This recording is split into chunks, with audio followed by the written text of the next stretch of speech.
नमस्कार, स्वागत है आपका जी बिजनेस में। मैं हूं दीपक डोभाल और आप देख रहे हैं आपकी खबर आपका फायदा। एयर पॉल्यूशन हमारी और आपकी उम्र कम कर रहा है। 1-2 साल नहीं बल्कि समय से करीब 10 साल पहले ये लोगों को बूढ़ा कर दे रहा है। दिक्कत ये है कि इसके चलते लोगों का बुढ़ापा तरह तरह की बीमारियों के साथ बीत रहा है।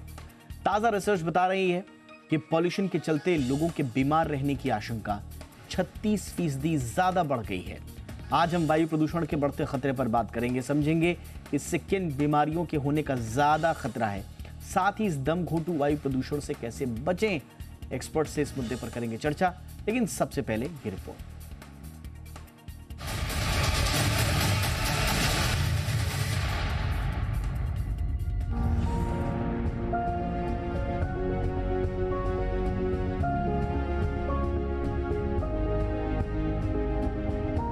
बढ़ता प्रदूषण सेहत के लिए जहर बनता जा रहा है। बीमार तो कर ही रहा है, साथ ही अब इसके चलते समय से पहले बूढ़ा होने का भी खतरा बढ़ गया है। एक स्टडी के मुताबिक बढ़ता वायु प्रदूषण एक तो हमें 10 साल पहले बूढ़ा कर दे रहा है, वहीं बेल्जियम में हुई रिसर्च के मुताबिक इसके कारण लोग 36% ज्यादा बीमार पड़ने लगे हैं। इसे लेकर डेनमार्क में हुई एक रिसर्च में कहा गया है कि वायु प्रदूषण के कारण कोरोना मरीजों में मौत का खतरा 23% बढ़ गया। खासकर बढ़ते वायु प्रदूषण का सांस की नली और फेफड़ों पर सबसे ज्यादा असर देखने को मिला है। वहीं इसके चलते युवा भी तेजी से अस्थमा की चपेट में आ रहे हैं। यानी वायु प्रदूषण हमारे सेहत पर चौतरफा हमला कर रहा है। कोविड मरीजों पर हुई एक स्टडी में ये बात सामने आई है कि अस्पताल में भर्ती हुए कोरोना मरीज जिन पर प्रदूषण का ज्यादा प्रभाव था, वो अस्पताल में उन कोरोना मरीजों के मुकाबले 4 दिन ज्यादा भर्ती रहे जिन पर प्रदूषण का प्रभाव कम था। इससे एक बात साफ हुई है कि वायु प्रदूषण दवाओं के असर को भी कम कर रहा है। इसके खतरे की बात करें तो हवा में तैरते PM 2.5 जैसे बेहद बारीक कण सांस लेने के दौरान सीधे फेफड़ों तक पहुंच जाते हैं और इन्हें बीमार कर देते हैं। इसके अलावा नाइट्रोजन ऑक्साइड, सल्फर डाइऑक्साइड जैसे जहरीले कणों के चलते लोगों को सांस लेने में दिक्कत हो रही है और हमारे फेफड़ों के काम करने की क्षमता भी धीरे धीरे घट रही है। वहीं फैक्ट्री वाहनों से निकलने वाले जहरीले सल्फर डाइऑक्साइड से आंखों और त्वचा पर बुरा असर पड़ रहा है। नतीजा ये हो रहा है कि समय से पहले हमारी आंखें और त्वचा हमें बुढ़ापे की ओर ढकेल रही हैं। आंखों और त्वचा के अलावा वायु प्रदूषण के तौर पर हवा में तैरते जहरीले पार्टिकल्स हार्ट संबंधी बीमारी, डायबिटीज, हाइपरटेंशन और मल्टीपल स्क्लेरोसिस जैसी घातक बीमारियों की वजह बनते जा रहे हैं। हालांकि ग्लोबल लेवल पर वायु प्रदूषण को कम करने की मुहिम तेज होती जा रही है और विकल्प के तौर पर ग्रीन एनर्जी पर जोर दिया जा रहा है, लेकिन ये मुहिम बहुत धीमी गति से आगे बढ़ रही है। वायु प्रदूषण से बचने के उपायों पर बात करें तो अधिक से अधिक पेड़ पौधे लगाना, सार्वजनिक वाहनों के इस्तेमाल के साथ साथ ईंधन के तौर पर पेट्रोल डीजल के दूसरे विकल्पों पर और तेजी से काम करना होगा। यूरोपीय देशों में साइकिल का चलन तेजी से बढ़ा है, ये भी वायु प्रदूषण को कम करने में एक अच्छी पहल है। वहीं इससे बचने के लिए रेगुलर बेसिस पर मास्क का इस्तेमाल भी हमें सेहतमंद रखने में मददगार साबित हो सकता है। लेकिन जब बात प्रदूषण की करते हैं तो मृदा यानी भूमि प्रदूषण, जल प्रदूषण और ध्वनि प्रदूषण भी हमारी सेहत के लिए घातक बनते जा रहे हैं। इन्हें लेकर भी सख्त गाइडलाइन लाने की जरूरत है ताकि सेहत को बीमार होने से बचाया जा सके। ब्यूरो रिपोर्ट, जी मीडिया। बहुत ही खास मेहमान आज की चर्चा के लिए इस वक्त हमारे साथ हैं। आज के मेहमानों का परिचय आपसे करा दें। हमारे साथ हैं डॉक्टर राहुल चंदोला, जो कि फाउंडर हैं IHLD यानी कि institute of heart lungs diseases and research centre के। बहुत बहुत स्वागत है डॉक्टर चंदोला आपका हमारे शो पर। हमारे साथ हैं डॉक्टर आशीष जैन, हेड हैं पल्मोलॉजी मैक्स हॉस्पिटल में। डॉक्टर आशीष, आपका भी बहुत बहुत स्वागत है। और हमारे साथ हैं डॉक्टर गौतम भंसाली, देश के जाने माने चिकित्सक हैं, सीनियर फिजिशियन हैं बॉम्बे हॉस्पिटल में। बहुत बहुत स्वागत है डॉक्टर भंसाली आपका भी हमारे शो पर। डॉक्टर चंदोला, मैं चर्चा की शुरुआत आपसे ही करना चाहूँगा। कुछ साल पहले हमने कोरिलेशन से रिलेटेड कुछ 2-4 स्टडीज तो देखी थी। इनफैक्ट एक कोलोराडो स्टेट यूनिवर्सिटी की रिपोर्ट थी जिसमें एयर पॉल्यूटेंट्स का सेल्यूलर एजिंग से कुछ कनेक्शन बताया गया था। लेकिन अब ये जो ताज़ा स्टडी कह रही है कि 10 साल पहले बुढ़ापा आ जा रहा है, ये फाइंडिंग कितनी इम्पॉर्टेंट है और इसके बेसिस क्या क्या आपको समझ में आ रहे हैं सर? देखिए, एयर पोल्यूशन जो है ऑलमोस्ट हर ऑर्गन सिस्टम को इफेक्ट करता है, जिसमें जो है हार्ट, लंग्स, जो कि नोन है कि लंग्स को का इन्वॉल्वमेंट होता है। हार्ट भी हमें पता है कि कार्डियोवैस्कुलर हेल्थ को इफेक्ट करता है। ब्रेन मेंटल हेल्थ को इफेक्ट करता है। साथ में जो है ये ब्लड वेसल्स, जो एंडोथीलियम है, वहाँ पे इफेक्ट करता है। फ्री रेडिकल्स रिलीज करता है, जिससे जो है इन्फ्लेमेशन जो है वो ऑर्गन सिस्टम्स में होता है। As a result even skin पे इफेक्ट होता है। जो एज स्पॉट्स हैं और रिंकल्स हैं, वो भी देखे गए हैं कि एयर पोल्यूशन वाले एरियाज में जो है वो लोगों को पहले आते हैं। लोग समय से पहले जो है एज कर रहे हैं। तो ये सारी प्रॉब्लम्स एयर पोल्यूशन की वजह से है, और बेसिक मॉलिक्यूलर लेवल पे जो है इसके जो है इफेक्ट्स होते हैं, जिसकी वजह से जो है ओवरऑल सभी ऑर्गन सिस्टम्स जो है इन्वॉल्व होते हैं। जी, एक तो ये थोड़ा सा डॉक्टर जैन, एक बड़ी समस्या ये है कि एक तो बुढ़ापा पहले आ जा रहा है स्वाभाविक रूप से, और जो बुढ़ापा जिसको कहा जाता है कि सबसे ज्यादा संवेदनशील एज होती है, जिसमें आपको क्वालिटी लाइफ जीना बड़ा जरूरी होता है।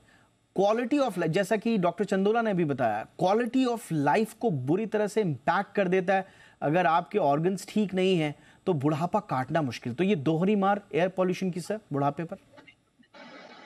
जी बिल्कुल, आप ठीक कह रहे हैं। यहाँ पर बुढ़ापा तो जल्दी आ ही रहा है, पर उससे जल्दी आपके फेफड़े और आपका हृदय ये बूढ़े होते जा रहे हैं।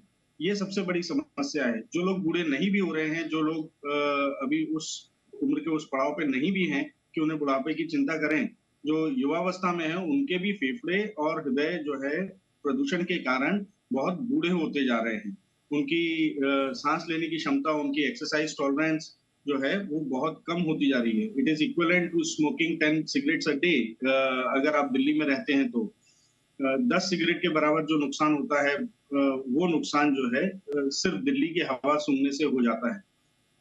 ये एक सबसे बड़ी समस्या है। और आजकल हम देख रहे हैं इतने तमाम तरह के हमें नए नए मरीज हमारी ओपीडी में, हमारे इन पेशेंट्स में एडमिट हो रहे हैं, जिन्हें पहले कभी इतनी ज्यादा परेशानी थी नहीं, बट चूंकि वायु प्रदूषण इतना बढ़ गया है पिछले कुछ सालों में कि वो मरीजों की लगातार वृद्धि होती जा रही है।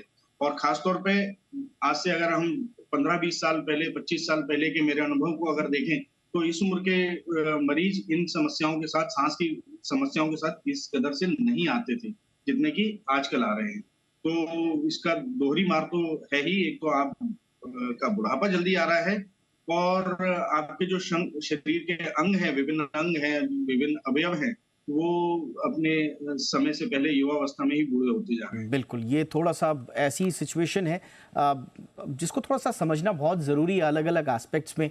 डॉक्टर बंसाली, आपका अनुभव क्या कह रहा है? आप आज से कुछ साल पहले तक हम मुंबई के बारे में इतना ज़्यादा चिंतित नहीं थे, लेकिन अभी अलग अलग रिपोर्ट्स बता रही हैं कि पर डे सिगरेट पीने का जो पैमाना दिल्ली में देखा जाता था, जैसे सर ने बताया अभी, जैन सर ने, कि 10 सिगरेट है, जब पीक सीजन आता है पॉल्यूशन का तो वो 20 सिगरेट तक चला जाता है। ऐसे ही ताज़ा स्टडी बता रही है कि मुंबई में भी 3-4 सिगरेट तो पॉल्यूशन की वजह से प्रतिदिन पी ही रहा है एक सामान्य आदमी। इस तरह से उसके फेफड़ों का हाल है। आपका अनुभव क्या कह रहा है? एयर पॉल्यूशन का इंपैक्ट ओवरऑल हेल्थ और एजिंग पर कैसा हो रहा है सर? जी डेफिनेटली दीपक जी, पहले तो ये समझना पड़ेगा हमको कि एयर पॉल्यूशन ओनली एयर में जो पॉल्यूटेंट है उसकी वजह से ये, जो जनरली एलर्जिक रिएक्शंस काफ़ी ज़्यादा करते हैं वही है, या एयर के अंदर जो केमिकल है या फिजिकल या जो बायोलॉजिकल एजेंट्स है, जैसे कार्बन डाइऑक्साइड, कार्बन मोनोऑक्साइड हो गया, सल्फर डाइऑक्साइड हो गया, नाइट्रस ऑक्साइड हो गया, या मीथेन हो गया, अमोनिया नाम, ये इतनी सारी जो गैसेस है जो एटमॉस्फेयर को पूरा ख़राब कर रही है, और उसकी वजह से हेल्थ हजार्ड काफ़ी ज़्यादा हो रहे हैं।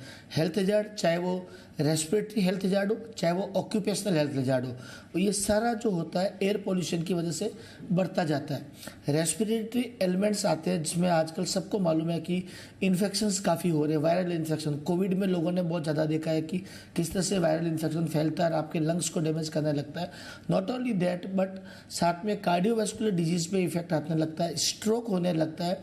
और जब इस तरह से डिजीज एक के बाद एक आपके जिसे कह सकते हैं कि मल्टी ऑर्गन डिसफंक्शंस होने लगते हैं because of air pollution, because of chemical, physical and biological agent, उसका अल्टीमेट जो इफेक्ट आता है एजिंग पे आने लगता है।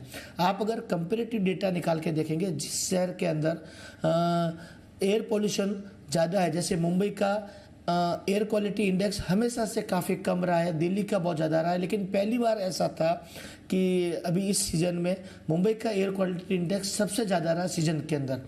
तो उसकी वजह से अगर आप कहीं भी डेटा निकाल के देखेंगे तो लोगों का फेस से आपको पता लग जाता है, not only with the disease, without disease also आपको पता लगता है कि because of air pollution ageing के ऊपर काफ़ी ज़्यादा फर्क पड़ने लगता है, लोगों का चेहरे के ऊपर लगने लग जाता है, जिस तरह से स्किन के ऊपर इफेक्ट आने लगता है because of air pollution.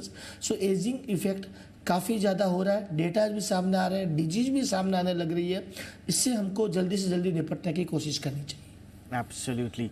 Doctor Chandola, क्या कंपनसेट किया जा सकता है? मैं खास तौर से एजिंग की बात करूंगा। अब एजिंग में जैसा कि आपने शुरुआत में कहा कि उस एज के साथ साथ आपके जो ऑर्गन्स पर इम्पैक्ट पड़ रहा है वो सिचुएशन को और ख़राब कर रहा है, लेकिन क्या इसको हम कॉम्पनसेट कर सकते हैं? कुछ लोग कहते हैं साहब एक्सरसाइज कीजिए, कुछ लोग कहते हैं कि आप जो दूसरे स्मोकिंग वगैरह तो बिल्कुल भी नहीं करनी चाहिए, लेकिन बाकी क्या हम अपनी दिनचर्या में बदलाव, अपनी लाइफस्टाइल में बदलाव करके क्या कंपनसेट कर सकते हैं? जी देखिए, सबसे ज़रूरी चीज़ तो ये है कि प्रिवेंशन, अगर एयर पोल्यूशन को हम किसी तरह से जो है प्रिवेंट कर सकें, वो तो खैर गवर्नमेंट लेवल पे पॉलिसीज़ और बाकी सब जो है एक कलेक्टिव कंसेंस में आना ज़रूरी है। उसके अलावा जो है इम्पॉर्टेंट चीज़ है हर व्यक्ति क्या कर सकता है। जिस समय पोल्यूशन ज़्यादा होता है, सभी को पता होता है कि कौन सा टाइम है, गवर्नमेंट एडवाइजरीज भी देती है। ऐसे समय में जो है हम सभी को कोशिश करनी चाहिए कि जो है आउटडोर एक्टिविटीज़ कम करें, इंडोर्स रहें, खास तौर से ट्रैफिक वाले एरियाज़ हैं वहाँ पे जो है एक्सपोजर कम हो आपको। इसके अलावा जो है अपनी जो है दिनचर्या में जो है बहुत सारे परिवर्तन करने की ज़रूरत है, ताकि जो है ये एयर पोल्यूटेंट्स जो नुकसान करते हैं जो है आपके जो है डिफरेंट ऑर्गन सिस्टम्स को, वो कुछ कम किया जा सके। हमें जो है नियमित रूप से व्यायाम करना चाहिए। व्यायाम भी जो है घर के अंदर करें। कुछ जो है लंग्स की हेल्थ को इम्प्रूव करने के लिए जो बेसिक एक्सरसाइजेज होती हैं, जैसे डीप ब्रीदिंग एक्सरसाइजेज बोलते हैं, उनको नियमित रूप में करना चाहिए। जो सिंपल योगा एक्सरसाइजेज हैं, अनुलोम विलोम, ये हर व्यक्ति जो है करे घर पे। इससे जो है लंग हेल्थ इम्प्रूव होगी। हम जो है डेली जो है सुबह शाम जो है स्टीम इनहेलेशन लें, इससे जो है एयरवेज जो है ह्यूमिडिफाइड रहेंगे, एयर पोल्यूटेंट्स का जो है इफेक्ट जो है वो कुछ कम होगा। इसके अलावा जो है कुछ जो बहुत ही हेल्दी फूड्स हैं, उसकी तरफ थोड़ा ध्यान देना चाहिए हमको। वेजिटेबल्स, फ्रूट्स जो हैं जिनमें जो है ओमेगा 3 फैटी एसिड्स ज़्यादा हैं, जिनमें जो है मैग्नीशियम ज़्यादा है, ऐसे फूड्स को जो है कंज्यूम करना चाहिए। विटामिन सी जिनमें ज़्यादा है, क्योंकि जो है ये सारी चीज़ें जो हैं वो एयर पोल्यूटेंट्स के इफेक्ट को शरीर पे कुछ कम करती हैं। इसके अलावा जो है हमें जो है जो स्पेशली जो हाई रिस्क कैटेगरी में आते हैं, specially cardiovascular and lung health में देखें तो जिन लोगों को जो है हाई रिस्क कैटेगरी में आते हैं, जैसे जो पेशेंट्स डायबिटिक्स हैं, जिनको अंडरलाइंग हार्ट कंडीशन है, या फिर फैमिली हिस्ट्री है कार्डियोवैस्कुलर डिजीज़ की, या जो पेशेंट्स जिनको ILD है या COPD है, ऐसे पेशेंट्स जो हैं खास तौर से एयर पोल्यूशन जिस समय ज़्यादा होता है वो एयर पोल्यूटेंट्स के इफेक्ट से ज़्यादा प्रभावित होते हैं। तो इस तरह के हाई रिस्क में आने वाले लोगों को, खास तौर से वृद्ध लोग, इनको जो है कोशिश करनी चाहिए कि आउटडोर एक्टिविटीज़ इस टाइम पे कम करें, और ये बाकी जो सिंपल प्रिकॉशन जैसे मैंने अभी बताया वो थोड़ा सा लें। अपने दिनचर्या अपने जो है में व्यायाम को जो है नियमित रूप से करें, हेल्दी फूड लें, घर में जो है एयर प्यूरिफायर यूज़ करें, और अपनी जो अंडरलाइंग जो मेडिकल कंडीशन है उसको जो है स्टेबलाइज करके रखें, इन द सेंस कि जो है मेडिकेशंस प्रॉपर्ली लें, कहीं पे भी कोई जो है ऐसी चीज़ ना करें जैसे सिगरेट स्मोकिंग हो गई, और एक्सेसिव आउटडोर एक्सपोजर, इसको अवॉइड करें। एब्सोल्युटली। यानी कि एक तो प्रदूषण की मार तो आप पे पड़ी रही है, आप उसमें अपनी कुछ गलतियों से इजाफा ना करें, उस खतरे को ना बढ़ाएं, वो आपके हाथ में है। क्या क्या उपाय हैं वो डॉक्टर चंदोला ने आपको बताया, उनका ध्यान आपको रखना है। डॉक्टर जैन, मैं एक बड़ा थोड़ा सा नीतिगत सवाल ये ज़्यादा है, पॉलिसी लेवल का सवाल ज़्यादा है, लेकिन मैं थोड़ा सा माइंडसेट के हिसाब से समझना चाहूँगा। दुनिया भर में हम देख रहे हैं जागरूकता इतनी आ रही है कि एम्बियंट एयर क्वालिटी अब सब जगह, सारे देशों में, खासतौर से अग्रणी देशों में ह्यूमन हेल्थ का एक की डिटर्मिनेंट बन चुका है। वहाँ का सबसे अहम स्तंभ अगर माना जाता है ह्यूमन हेल्थ का, तो वो एयर क्वालिटी देखते हैं, उस पर कई रिसर्चेस होती हैं, काम होता है। इंडिया में क्या अभी वो माइंडसेट है सर? या देखिए, स्लोगन्स तो हम बहुत देखते हैं, सेमिनार्स वेबिनार्स भी बहुत होते हैं, लेकिन क्या वो जो बेसिक माइंडसेट का जो हिस्सा बनना चाहिए वो हो पाया है सर का? आपका अनुभव क्या कहता है डॉक्टर जैन? जी बिल्कुल। इससे पहले कि मैं आपके प्रश्न का उत्तर दूं, अगर आपकी अनुमति हो तो डॉक्टर चंदोला ने जो कहा है उसके आगे मैं एक सेंटेंस और ऐड करना चाहूंगा। जी जरूर। एक वाक्य और ऐड करना चाहूंगा कि हमें मालूम है कि स्पेशली मैं नॉर्थ इंडिया की बात कर रहा हूँ, दिल्ली और एनसीआर की बात कर रहा हूँ, जहाँ की प्रदूषण का प्रभाव बहुत ज्यादा रहता है और यहाँ पे आबादी का घनत्व भी बहुत ज्यादा है। तो यहाँ पर हमने देखा गया है कि कुछ महीने ऐसे होते हैं सर्दियों के जहाँ पर कि प्रदूषण का स्तर बहुत ज्यादा रहता है और बाकी के जो महीने हैं उनमें प्रदूषण का स्तर उतना अधिक नहीं रहता है। हालांकि खतरे के निशान से तो फिर भी ऊपर रहता है, बट फिर भी टॉलरेबल रहता है। ऐसे में मैं अपने मरीजों को अक्सर ये बोलता हूँ कि बाकी के जो 8 महीने हैं, 9 महीने हैं, इसमें हमें अपनी कसरत करनी चाहिए, योगा करना चाहिए, एक्सरसाइजेस करनी चाहिए और ताजे फल सब्जियों का सेवन करना चाहिए, हाइड्रेशन करना चाहिए। हमने अपनी इम्यूनिटी को इतना बढ़ा लेना चाहिए, इतना अच्छी तरीके से कर लेना चाहिए कि बाकी के जो 3 महीने हैं जबकि हमें परेशानी आएगी, तब हम उसका अच्छी तरह से सामना कर पाए। ये देखा गया है कि जो लोग नियमित रूप से एक्सरसाइज करते हैं वो उनको प्रदूषण का उतना ज्यादा प्रभाव नहीं होगा जो वनस्पत की उन लोगों को जो सितंबर में जागते हैं प्रदूषण की मात्रा देखने के बाद, है ना। तो एक आपका डॉक्टर चंदोला के जो वक्तव्य है उसमें मैं ये एडिशन करना चाहता था। जी जी। रही बात आपकी पॉलिसी मैटर्स की, आप बिल्कुल सही बोल रहे हैं कि हम स्लोगन्स बहुत सुन रहे हैं। ये जैसे ही पराली का मौसम आता है, जैसे सर्दियों का मौसम आता है, जैसे ही AQI जो है वो लाल निशान से ऊपर जाता है, तब हम इस चीज की बहुत सारी बातें सुनते हैं, सेमिनार सुनते हैं, हर पत्र पत्रिकाओं पे आता है, टीवी चैनल्स पे बहुत आता है और लोग बाग भी आमतौर पर उस चीज की बात करते हैं। एयर प्यूरिफायर की सेल्स बढ़ जाती हैं, बट जैसे ही वो मौसम जाता है, जैसे ही फरवरी आता है, उसके बाद वो सारी की सारी चीजें ठंडे हो जाती हैं, पॉलिसीज जो है वो ठंडे बस्ते में चली जाती हैं और न जनता इस पर ध्यान देती है, न मीडिया इस पर ध्यान देती है और ना ही सरकार इस पर ध्यान देती है। ये एक बहुत ही दुखद समस्या है और फिर वो साइकिल रिपीट हो रही है। ये पिछले 7-8 साल से 10 साल से हम यही साइकिल देखते आ रहे हैं। मेरे ख्याल से किसी न किसी को इस पे कमर कसनी पड़ेगी और शायद सरकारों को सबसे ज्यादा इस पे कमर कसनी पड़ेगी। एब्सोल्युटली, एब्सोल्युटली, बिल्कुल। और इसमें केंद्र सरकार, राज्य सरकार, इंडिविजुअल लेवल पे, सोसाइटी लेवल पे सेंसिटाइज होना बड़ा ज़रूरी है। इसके बारे में ज़्यादा से ज़्यादा लोगों तक बात पहुंचानी बड़ी ज़रूरी है। अदरवाइज़ ये बड़ी रस्म अदायगी सा का ये मसला ज़्यादा रह जाएगा। एक छोटे से ब्रेक के लिए मैं रुकता हूँ यहाँ पे। ब्रेक के उस पार डॉक्टर भंसाली से हम बात करेंगे। हमारे दोनों और मेहमान डॉक्टर चंदोला, डॉक्टर जैन भी हमारे साथ हैं। एक छोटे से ब्रेक के लिए रुकते हैं। आप देखते रहिए आपकी खबर, आपका फ़ायदा।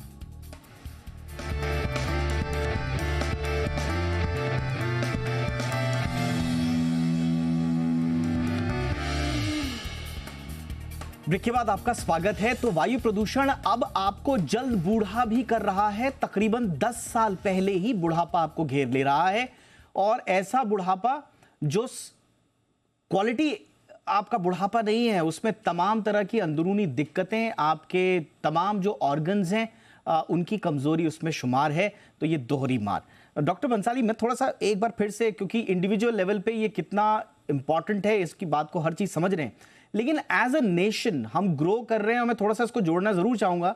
हम 2047 तक विकसित राष्ट्र अगर बनना चाहते हैं तो हमें प्रोडक्टिव एज बहुत जरूरी होगी, एक हेल्दी वर्कफोर्स हमें बहुत जरूरी होगा। लेकिन अब मैं पढ़ रहा हूं कि एयर पॉल्यूशन की वजह से आपका कॉग्निटिव डिक्लाइन हो रहा है, ब्रेन एजिंग हो रही है, न्यूरो इन्फ्लेमेशंस हो रहे हैं, न्यूरल डैमेज हो रहा है। यानी कि आपके जो प्रोडक्टिव एज ग्रुप है उसके सोचने, समझने और निर्णय लेने की क्षमता भी प्रभावित होगी इससे। तो एज अ नेशन हमें कितना जरूरी है कि हम इस पर पॉलिसी बनाकर ठोस काम करें सर? डेफिनेटली दीपक जी, पहले जो एजिंग इफेक्ट था या एजिंग आपके चेहरे पे दिखती थी, उसके सबसे बड़े 3 कारण होते थे जिसको हम लोग 3S बोलते थे। Sun exposure, second S was smoking and third S was stress.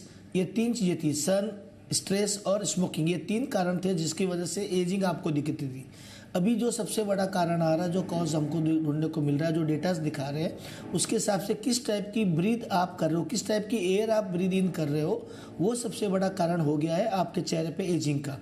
Skin की डिजीज सबसे कॉमन इसके अंदर होती है। स्किन एक सबसे बड़ा बैरियर होता है कि आपका गुड वन और बैड वन के अंदर डिफ्रेंशिएट करने का, लेकिन अगर स्किन की डिजीज काफ़ी होने लग जाती है तो आपके ऊपर एजिंग बहुत जल्दी होने लग जाता है। और because of air pollution only, क्योंकि इसमें नाइट्रोजन डाइऑक्साइड भी आती है, सल्फर भी आता है, मल्टीपल टाइप की कह सकते हैं केमिकल और बायोलॉजिकल एजेंट्स इसके अंदर रहते हैं, दैट कॉजेज स्ट्रोक। और स्ट्रोक के अलावा जो सेल्स होती है ब्रेन की, जो न्यूरोलॉजिकल सेल्स होती है, उसमें स्वेलिंग होने लगती है, इन्फ्लामेटरी चेंजेस आने लगते हैं और अल्टीमेटली वो कन्वर्ट होने लगता है डिमेंशिया। आज आपने नोट किया होगा कि पहले के लोगों की मेमोरी जो थी एक तरह से फोटोग्राफिक मेमोरी होती थी, एक एक चीज़ उनको याद रहती थी, उनको उनका 7 पीढ़ी का नाम पूछो उनको याद होता था।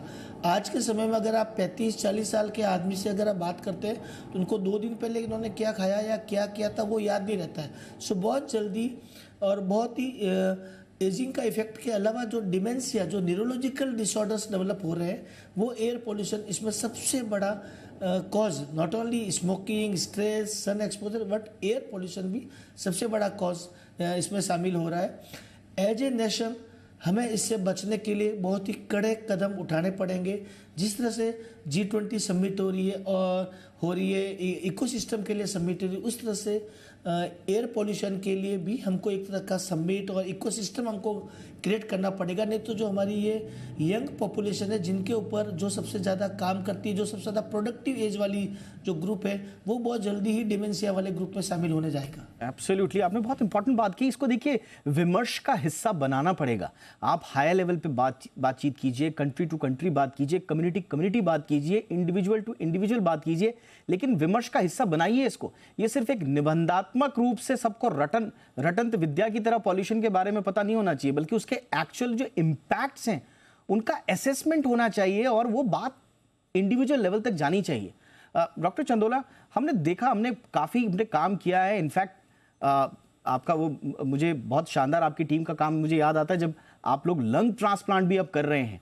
एक व्यक्ति जब आपके टेबल पर आता है या ऑपरेशन थिएटर में होता है और आप देखते हैं कि अलग अलग कारणों से उसके फेफड़े या उसके दूसरे ऑर्गन्स पर इम्पैक्ट है, क्या आपको उस वक्त लगता है कि पॉलिसी में ऐसा क्या बदलाव होना चाहिए कि व्यक्ति कम से कम सरकारी नीतियों के चलते कम से कम वो उसको भुगतना ना पड़े, उसके ऑर्गन्स पर इम्पैक्ट ना हो, उसके अपने जो फैसले हैं वो ठीक है, वो स्मोकर है या उसका अनहेल्दी लाइफस्टाइल है, लेकिन जो पॉलिसी लेवल के सवाल हैं उनको देखकर आपको क्या लगता है, क्या ठोस नीति बननी चाहिए? देखिए, ये बात सही कह रहे हैं आप कि क्योंकि जो हम लंग्स देखते हैं, अब अगर पॉसिबल होता हम आपको दिखा सकते हैं कि जो है जब हम ऑपरेट करते हैं, जब चेस्ट ओपन करते हैं, हमारा डेली का काम है जो है हार्ट ओपन करना, चेस्ट ओपन करना, तो लंग्स जो है सामने दिखते हैं। और जो हम देखते हैं अभी जो है समबडी हु इज़ 30 साल की उम्र, 35 साल की उम्र, 40 साल की उम्र में वो लंग्स में जो है कार्बन पार्टिकल्स दिखते हैं। इवन दो पेशेंट की कोई स्मोकिंग की हिस्ट्री नहीं है, लेकिन फिर भी जो है सीओपीडी का कुछ एलिमेंट हमें दिखाई देता है। जब हम हार्ट को ओपन करते हैं, बीच से चेस्ट को ओपन करते हैं हार्ट के ऑपरेशन के लिए, दोनों लंग्स एकदम किसिंग लंग्स बोलते हैं हम। किसिंग लंग्स जो है सीओपीडी की डेफिनेशन है। वो हमको अक्सर जो है ये किसिंग लंग्स दिखते हैं इनफैक्ट यंग लोगों में, जो 30 साल की एज है, 35 साल की एज है, 40 साल की एज है। ऐसा शायद जो है आज से 2 डेकेड पहले या 3 डेकेड पहले नहीं रहा होगा, ऐसा हम अज्यूम कर रहे हैं। बट ये कॉमन चीज़ है। फैमिली पेशेंट की हिस्ट्री डिटेल में ली जाती है तो कोई स्मोकिंग की हिस्ट्री नहीं है। ऐसा क्यों है? ऐसा इसलिए है क्योंकि जो है एयर पोल्यूशन एक मेनेस की तरह जो है हमारे सामने खड़ा है। और अभी कुछ समय से ये चीज़ और ज़्यादा बढ़ गई है। लोग एयर पोल्यूशन को बहुत एक्सपोज्ड हैं और बहुत अर्ली एज से एक्सपोज्ड हैं। दिल्ली एनसीआर, इनफैक्ट इंडिया के नॉर्थ इंडिया के सभी सिटीज़ में, जितनी भी बड़ी सिटीज़ हैं, कोई भी सिटी अछूती नहीं है एयर पोल्यूशन से। सभी लोग एक्सपोज्ड हैं। अल्टीमेटली लंग हेल्थ और कार्डियोवैस्कुलर हेल्थ जो है वो सबसे ज़्यादा अफेक्टेड है एयर पोल्यूशन से। सो ऑफ कोर्स जो है पॉलिसी लेवल पे चेंजेस होने चाहिए।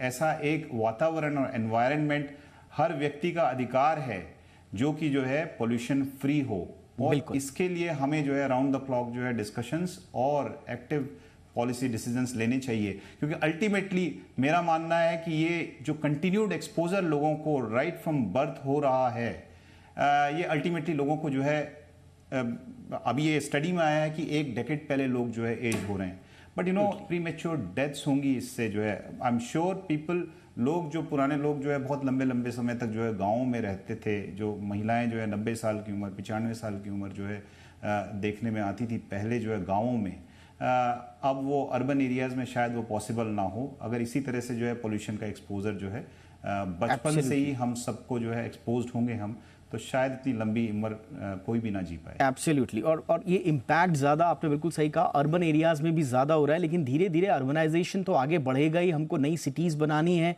हमको शायद रूरल एरियाज़ धीरे धीरे अब स्मॉल टाउन सिटीज़ में कन्वर्ट होना शुरू हो ही चुके हैं, तो ये पॉल्यूशन का दायरा बढ़ता जाएगा। आप नेचुरली या नेचुरल इम्यूनिटी पे डिपेंडेंट कब तक रहेंगे? आपको पॉलिसी बनानी होगी। और जैसा मैंने कहा, ये एक इंडिविजुअल लेवल की बात नहीं है, क्योंकि पूरे देश को आगे बढ़ाना है। आपको प्रोडक्टिव वर्कफोर्स को हेल्दी रखना है, अपने नागरिकों को हेल्दी रखना है।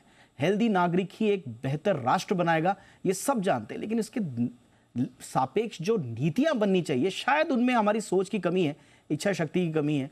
देर सबेर लोग जागे, इंडिविजुअल लेवल पे और सरकार लेवल पे हर तरफ जागरूकता है, यही उम्मीद करते हैं। बहुत बहुत शुक्रिया आप तीनों का वक्त निकालने के लिए। Doctor Chandola, thank you so much sir, वक्त निकाला आपने। Doctor Ashish Jain, thank you so much sir. Doctor Bhansali sir, आपका भी बहुत बहुत शुक्रिया सर। आपकी खबर, आपका फायदा में इतना ही, इजाजत दीजिए।